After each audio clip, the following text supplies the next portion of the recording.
Je prends le café qui a été fait avec amour par... bien que j'ai fait déjà le mien, je le prendrai tout à l'heure. Qui a été fait avec amour par notre ami. Amen.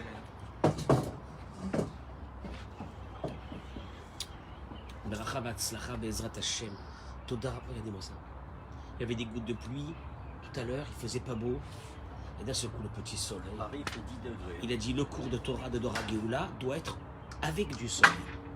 Pour le transmettre à tous nos frères qui verront en même temps du soleil. Parce que moi, je ne suis pas très intéressant. Mais au moins, le soleil qui est derrière, ça fait plaisir, c'est bien.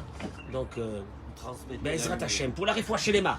Joël Teila Batodet. Joël Teila Batodet. Lise Noémie Bat Julie Frecha. Lise Noémie Bat Julie Frecha. Monique Esther Batodet. Monique Esther Batodet. Gedalia Ben Fradji. Gedalia Ben Fradji. Victor Ayouch. Victor Ayouch Ben Odet. Maurice Maurice. Moshe Ben Odet. Moshe Ben Odet. Sandir Khaya. Sandy Chaya Bat. Bat Monique Esther. Monique Esther. Et pour la réfoua chez les mains totale de Shalom Chai. Ben Ureida Bishar Kol Chole Amecha Israël Amen Ken Yirah Tzon Alichut Yamim Beshanim. Milka Chaya Bat Simi. Yaakov Ben Dina. Solal David. Ben Simcha. Sarah Colette Bat Louise. Maris Lydia, les noms à toi. Maris Lydia. Bat Julie Frecha. Olivier, tu peux venir t'asseoir s'il te plaît. Alain David. c'est dimanche, hein, J'arrête un instant. Non, 2 minutes. Il faut que je vous dise quelque chose. Hier, des dames sont venues au moment du Souda Shlichit. Elles ont marché depuis Agamim. C'est combien de temps? Ça fait loin. 40 minutes. Alors, assieds-toi. Pour venir me dire Shabbat Shalom des Français qui viennent de France. Ils ont voulu voir l'endroit où on fait le cours. Et la première question, ça m'a quand même vexé. Où il est Olivier? Oh, il est Olivier. Ouais, où il est Olivier. Tu sais, depuis quand on cherche Olivier maintenant? C'est-à-dire quoi encore? Qui il est? Et non, c'est quelqu'un d'extraordinaire, Olivier. On continue la réfoua chez les mains. David Ben. Anna. Yoel. Ben. Nicole Taïta Esther. Yoshua Yaakov. Ben Audrey. Myriam Chaya. Rivka Romi. Bat. Audrey. Myriam Chaya. Nissim Bismuth. Julie Frecha. Bat Mesodi. Shoshana Bat Rachel. Yaakov Ben Zohara. Yaakov Ben Avraham. Chana Bat Sultana. Rivka Bat Chana. Et tous les malades du Ham Israël. Bezrat Hashem. Zechut Selimud à Torah. Je le dédie au papa de Ariel. Qui réussissent, Bezrat Hashem. Shakadosh Baruch Hu yivatel me'alav kol gzerot kashot v'raot. Et qu'il fasse briller la Torah à Herzliya, Bezrat Hashem, comme il a fait jusqu'à maintenant. Parce qu'il a un fils extraordinaire qui nous finance le meilleur café d'Israël. Tous les matins, à Dora Geoula, il y a le café moulu qui arrive, une folie. Bisrout Ariel pour lui, pour sa femme et pour son fils. Amen Ken Yirah Tzon Bracha V'Hatzlacha B'chol Ma'aseh Yedechem. Alors, j'accueille mes amis entre-temps sur les réseaux qui se sont connectés. Shavua Tov ou Mazal Tov, Eliyahu Navi Zachor Tov, Vaser Lanu Besorot Tovot, Yeshuot V'Nechamot. Kadosh Baruch Hu vous ouvre toutes les portes. Bisrout Selimud Torah que vous allez être avec moi aujourd'hui. Juste pour vous dire que je ne serai pas là une petite semaine. Et ne vous inquiétez pas. Et je dois aller voir mes Père Kivud Avaim, aller voir mes parents en France. Et donc voilà, pendant une petite semaine, vous allez vous reposer de mes cris. Et vous allez être tranquille pendant tous ces matins. Je demande aux personnes de la communauté de bien gérer la communauté pendant que je ne suis pas là. Je ne m'inquiète pas parce que je sais que Baruch Hashem, il y a Kadosh Baruch Hu qui est là. Il y a des gens extraordinaires qui sont dans cette communauté. Bezrat Hashem. Je voudrais voir avec vous une chose. Vous savez que Yaakov Avinu, là ça y est, il retourne en Israël. On a passé plus de 20 ans chez Lavan et voilà qu'on retourne en Israël. Et la Torah nous raconte que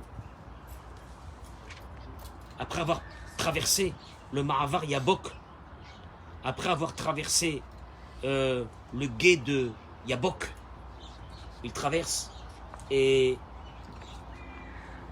il est seul. Il est seul parce qu'il avait déjà traversé, il avait fait traverser sa famille de l'autre côté du fleuve. On a été retourné pour aller chercher. Je ne rentrerai pas dans ce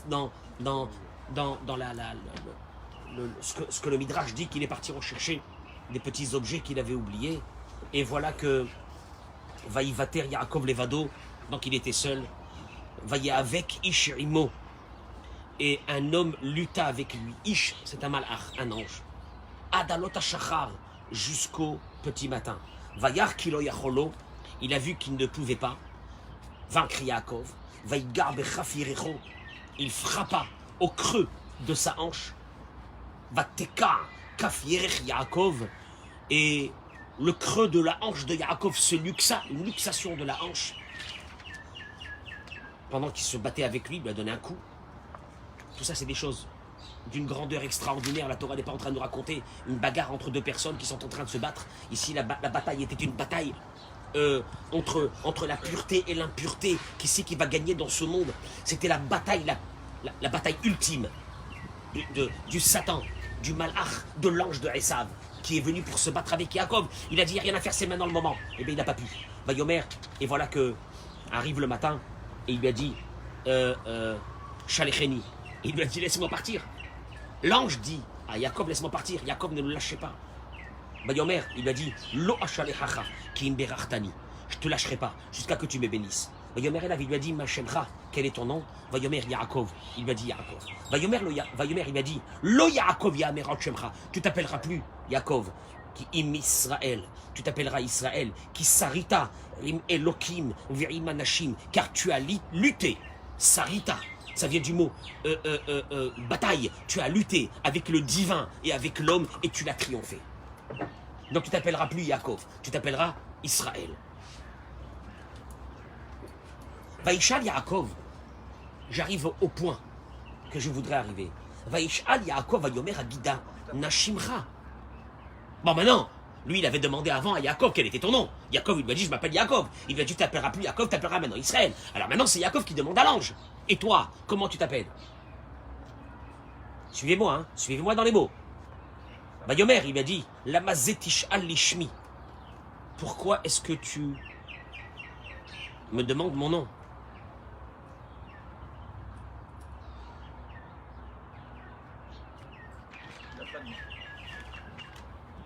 Ça veut dire pourquoi tu me... Ben, réponds déjà. Dis ton nom. Je te dis comment tu t'appelles. Tu me dis pourquoi tu me demandes comment je m'appelle. Apparemment, la discussion s'arrête ici. Vayevarech Otosham. Il le bénit là-bas. Et c'est fini. Yaakov n'a pas reçu de... Yaakov n'a pas reçu de réponse. Alors, je crois que le Rashi ramène... Il lui a dit, Enli Shel Kavua. Je n'ai pas de nom fixe. Mishtanim shemotenu, les filles mitzvot avodat ashlichut, she'anu mishtarchim. Les mots du Midrash, Baruch Haba. Nos noms, l'ange il lui a dit, nos noms changent par rapport à la mission que nous faisons. Qu'est-ce que tu veux dire que les anges n'ont pas de nom? Ils n'ont pas de nom, les anges, il ne pas donner de nom. Il lui donne pas de nom. Et il lui a dit, pourquoi tu demandes mon nom? Et puis ça s'arrête. On dirait qu'Yaakov a reçu un message ici. Puis la preuve, c'est qu'il ne redemande pas encore une autre fois. Donne-moi ton nom. Avant de le libérer. Parce qu'il a libéré après. C'est rien, du papier.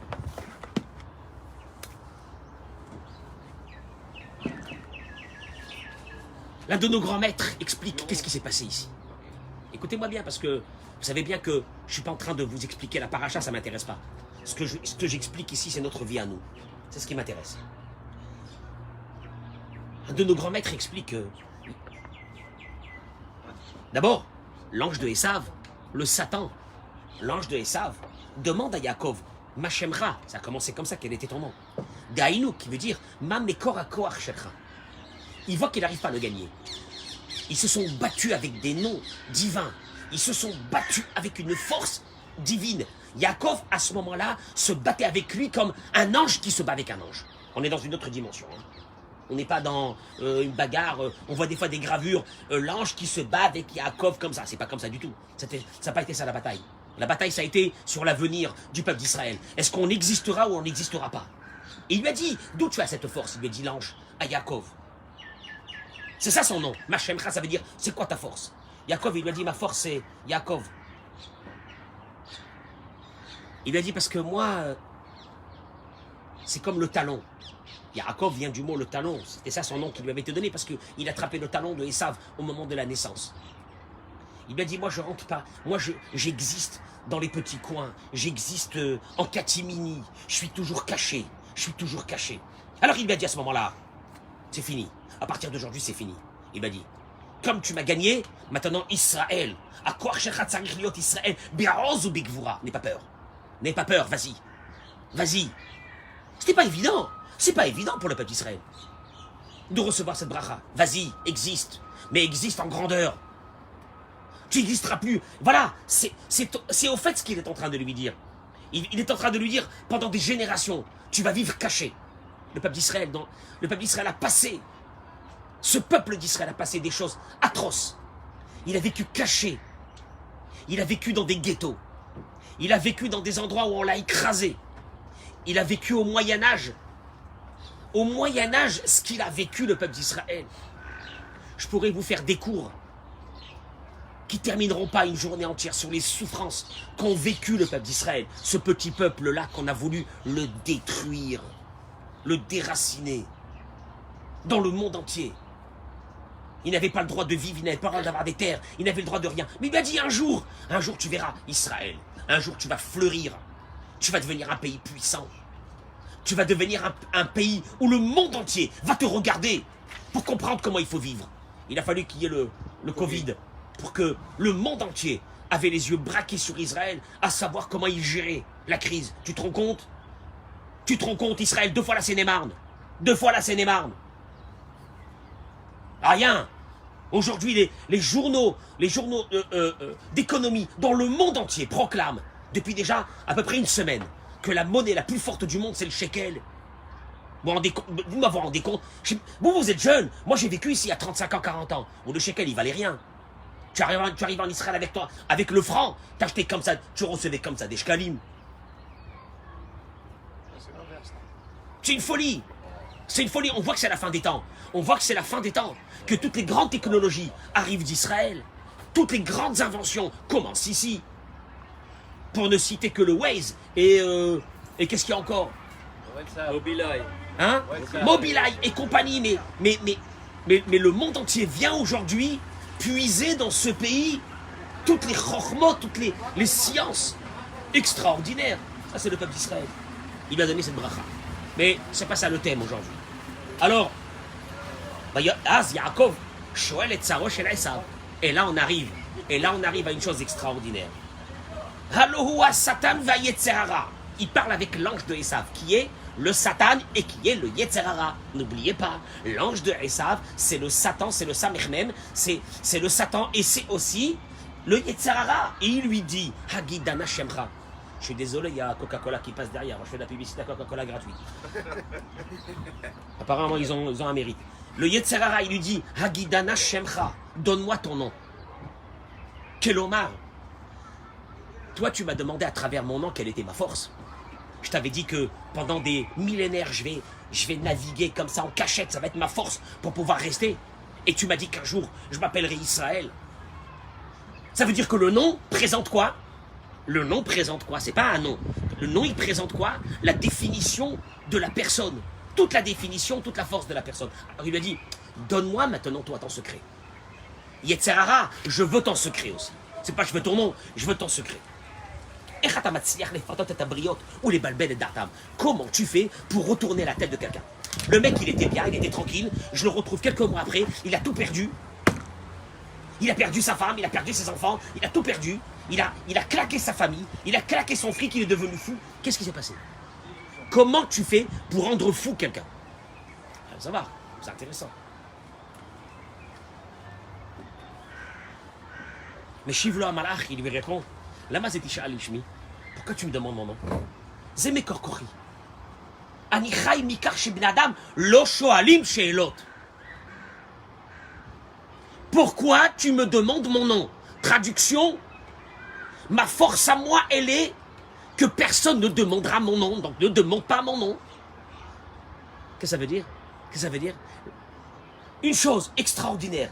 Je vis, il lui a dit le Yetzerara, parce que les personnes, l'Oshoalim Sheelot, ils ne se posent pas de questions. הם חיים עם שגרת החיים כסוס שוטף במלחמה בלי לעצור לרגע ולשאול. C'est terrible.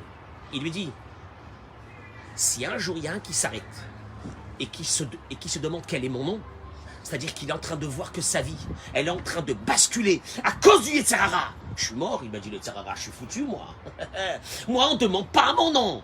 Moi on court, on continue une vie de fou du début jusqu'à la fin pour pas qu'on demande les noms. Parce que le jour où tu t'arrêtes pour demander quel est mon nom, ça veut dire que tu es en train d'essayer de voir dans ta vie que ta vie elle est en train de s'écraser, de se terminer à cause du Yetzirara. Moi il dit le Yetzirara, je suis foutu à ce moment-là. Surtout pas, il faut surtout pas demander mon nom. Vous entendez ce que je suis en train de dire? C'est énorme. La mazé tish alishmi. Il lui a pas dit, je veux pas te donner mon nom. Il lui a dit, pourquoi tu demandes mon nom? Voilà ma force. En fait, il lui a répondu. Ma force, elle est, demandez mon nom. Faut pas demander mon nom. Moi, ma force, elle dépend tant qu'une personne ne demande pas mon nom. Ne réfléchis pas que j'existe. Ne réfléchis pas que c'est moi qui est en train de la mener. Alors moi, qu'est-ce que je fais? Je vais tout faire pour ne pas qu'elle réfléchisse. Donc ma force à moi, elle est dans une seule chose. Je vais te faire courir, mais je vais te faire courir ta race, que tu ne peux même pas comprendre qu'est-ce que je vais te faire courir. Jusqu'à que je t'écrase. Parce que comme il dit le Chovot Halvavot, que s'il y a un ennemi implacable qui veut la mort de la personne, mais pas la mort de la personne, philosophiquement, de rouhaniout, de, comment on appelle ça, de spirituel, après ça va. Non. Il veut la mort de l'homme ici, now. Il veut la mort de l'homme ici. Et d'en haut aussi. Mais d'ici, il le veut aussi. Ne t'inquiète pas. Il dit le Chovot Halvavot. Il est tapis. Toi, tu dors. Et lui, il est réveillé. Ce sont les mots du Chovot Halvavot. Il t'attendra jusqu'au dernier jour de ta vie. Il te lâchera jamais. C'est l'ennemi le plus implacable que tu as dans le monde. Et toi, tu penses que d'un seul coup, il t'a laissé tranquille. Il te laisse pas tranquille. Il n'y a pas un moment où il te laisse tranquille. Mais il a une force. C'est laquelle? Faut pas que tu réfléchisses. Si tu t'arrêtes et tu te poses dans une synagogue avec un rav, il est mort. Mais il est fini, lui. Si tu t'arrêtes dans ta vie, tu dis j'en ai marre. J'arrête, je fais un break. J'arrête. Ça suffit. Regardez qu'est-ce qu'il dit le Messilat Yesharim. Si on va regarder quand même les choses. C'est Norav, tu dis ça. Voilà, il lui a répondu, il lui a dit la mazetish alishmi, ne demande pas mon nom, c'est ça ma force. Ma force, c'est que l'humanité ne demandera pas mon nom. L'humanité, je vais la faire courir dans une énergie à n'en plus finir, elle n'aura pas le temps de demander mon nom. C'est ma force. Messilat Yesharim.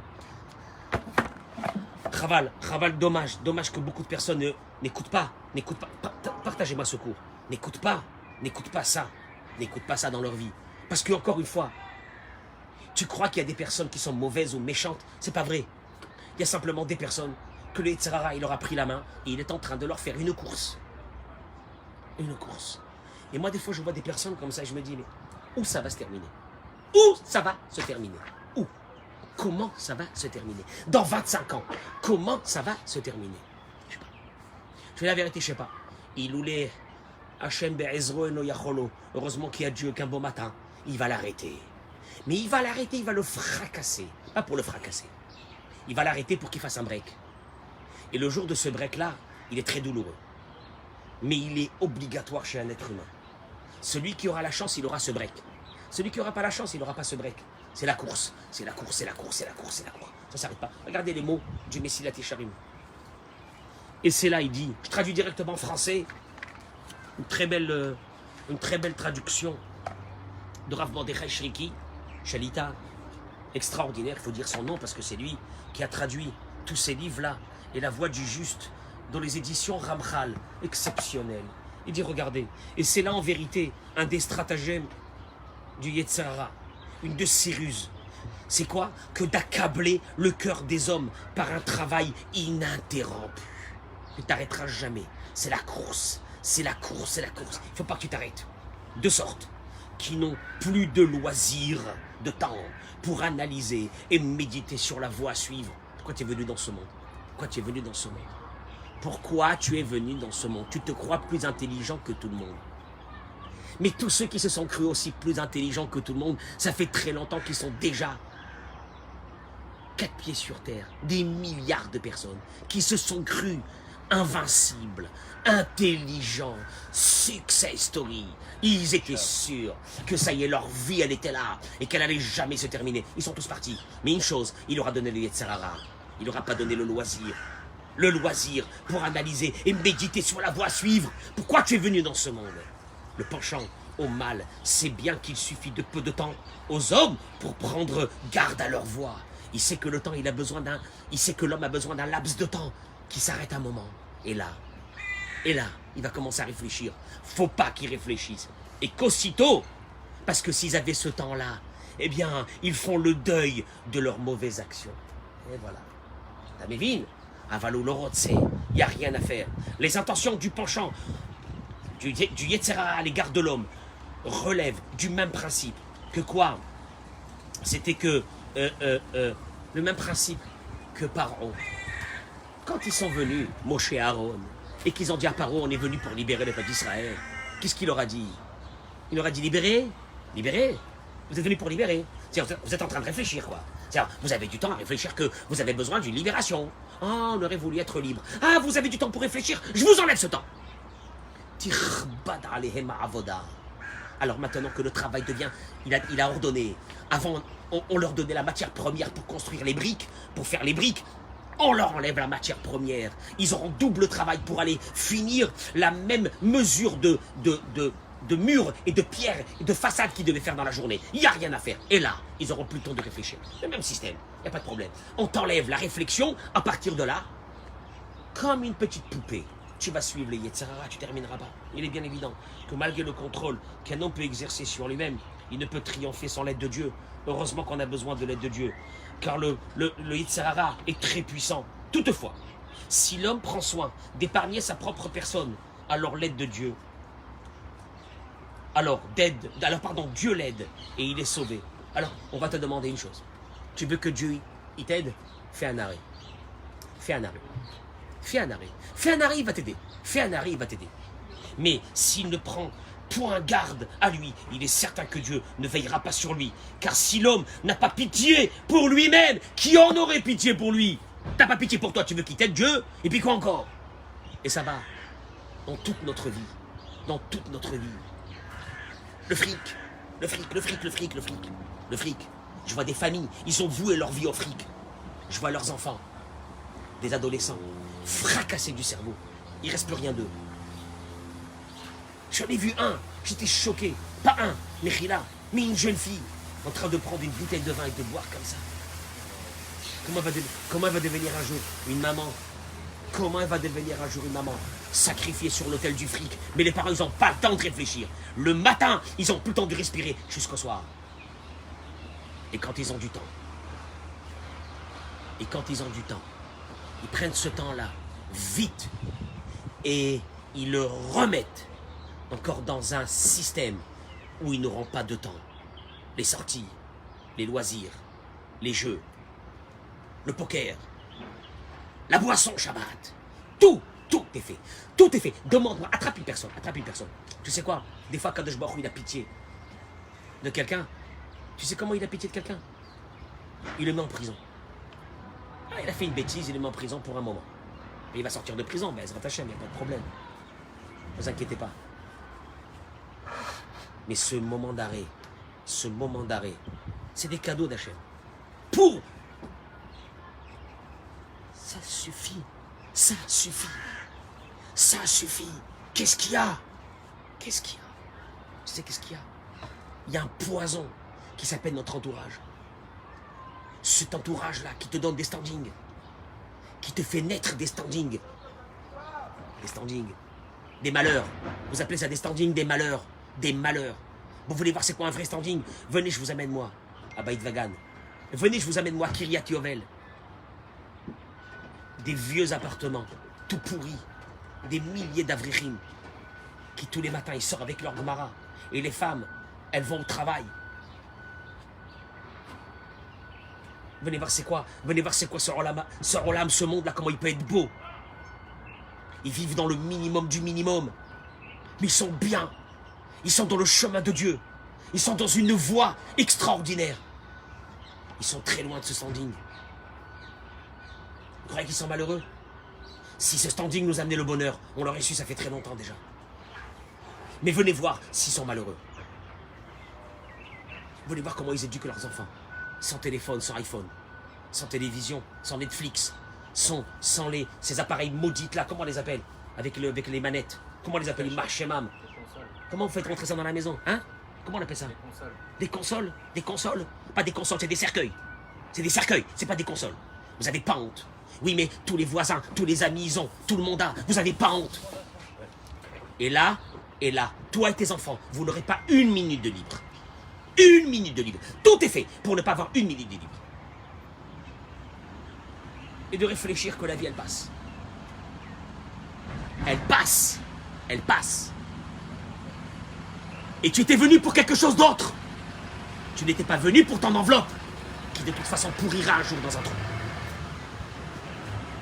Pour être métaken des midotes, pour arranger ta vie, pour arranger celle de... pour éduquer des enfants dans le chemin de la Torah et des mitzvot. Jusqu'à quand? Jusqu'à quand? Jusqu'à quand ça peut durer cette folie humaine dans laquelle vous vivez? Alors je ne parle pas de nous, parce que nous, alors nous ici, que Dieu nous sauve. Que Dieu nous sauve. Si tu n'habites pas dans une résidence où il y a la piscine, où il y a le machin, que Dieu nous sauve. Et vas-y que les besoins augmentent. Et donc automatiquement, il faut travailler beaucoup plus pour subvenir à ce standing qui ne veut rien dire. Puisqu'en fin de compte, il y a une déchéance totale qui sort de ça. C'est que tu n'as pas eu le temps d'éduquer tes enfants. T'y pêches. Mange un morceau de pain. Va habiter à Tzfat. Va habiter, je sais pas, dans un trou. Mange un morceau de pain. Éduque tes enfants. Parce que c'est Haïkar. Ah ouais. Ah, il a quand même un discours assez... assez difficile. Hein. Enfin, Rav Cohen n'est pas dans le monde. Il n'est pas dans le monde. Il ne comprend pas les plaisirs de ce monde. Le problème de ces plaisirs, que si ces plaisirs-là, ils nous amenaient que nos enfants grandissaient, épanouis, bien dans leur peau, des tzaddikim, des gens bien, et qu'on vivait, tant mieux. Je suis contre les plaisirs, moi. Moi, je suis contre les plaisirs. Je ne suis pas contre les plaisirs. Le problème, c'est que vous n'avez plus le temps de rien. Et Shabbat, allez, vas-y, Shabbat, l'alcool. Termine. Il y a des femmes, ils sont là. Elles me envoient des messages. Qu'est-ce que je vais faire avec lui? Il n'est jamais avec les enfants. Qu'est-ce que je vais faire avec lui? Même Shabbat, il n'est pas avec les enfants. Qu'est-ce que je vais faire avec lui? Et la semaine, c'est son travail, ses copains, son iPhone, ses bêtises. Qu'est-ce que je vais faire avec lui? Oui, mais on est tous pareils. On est tous dans la même enseigne. Monsieur le rabbin, bon, vous savez bien que c'est un problème de société. Ah ben, allez tous au diable. Qu'est-ce que je veux vous dire? Si vous êtes tous comme ça, que vous devez tous finir votre vie comme ça, en voyant vos enfants qui seront dans une catastrophe la plus totale parce que vous n'avez pas eu le temps qu'il fallait pour les éduquer, et que votre couple, je ne sais même pas ce qui reste de ce couple-là, après quelques années. Qu'est-ce que vous voulez? Encore une fois, si ça marchait, si c'était bien, tant mieux. Avalma, il te dit le Messie, la Técharim, il ne te lâchera pas. Il ne te donnera pas la possibilité de poser une question. Comment il s'appelle? C'est qui ce monstre qui m'a bouffé ma vie? C'est qui ce monstre qui m'a bouffé ma vie? Celle de ma femme, celle de mes enfants? Qui c'est ce monstre? Parce que le jour que tu te poses cette question, il est mort, Moulet Sarah. Il est mort, il est foutu. Alors il te dit, il y a des fois Dieu, il envoie, il dit, Monsieur Técharim, il va t'envoyer un break. Mais le break de ta race, il va t'envoyer. Tu seras obligé de t'arrêter. Et puis il y en a d'autres. Rien. On a eu ces breaks. Je regardais un de mes cours que j'ai fait. Les 2 premiers mois où on pensait qu'on allait tous mourir. Au moment du Covid. Je me rappelle, je sortais pour aller distribuer des cartes. La veille de Pessah, c'était le début. Pour les familles nécessiteuses. Et en rentrant à la maison, ma femme et mes filles me demandaient de lever mes pieds et ils me mettaient de l'alcool sur les talons des... Tu te rappelles de ce moment ou non? Et quand on disait qu'on allait tous mourir, on écoutait le nombre de morts. Et on écoutait les gens qu'on connaissait qui sont partis. On écoutait, on disait, c'est la fin. Qu'est-ce qu'on va devenir? Tout est bloqué, tout est fermé. Il n'y avait plus d'avion, il n'y avait plus rien. Dieu il nous a amené des breaks. Qu'est-ce qu'on a fait de ces breaks? Ah ben non. Maintenant, il paraît que ça s'ouvre. Allez! On redémarre de plus belle. C'est pas ça va rattraper les 2 ans qu'on a perdus. Attends. מה אתה רוצה?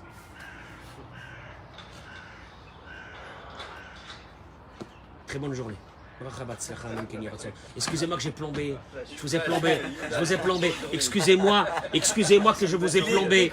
Excusez-moi que je vous ai plombé l'ambiance. La Gay Pride à Tel Aviv. Je vais pas vous. Écoutez-moi bien. Il y a Iratson que votre ambiance soit plombée. Amen. Parce qu'elle vous permettra de réfléchir quelques minutes. Je vous remercie beaucoup. Bon voyage.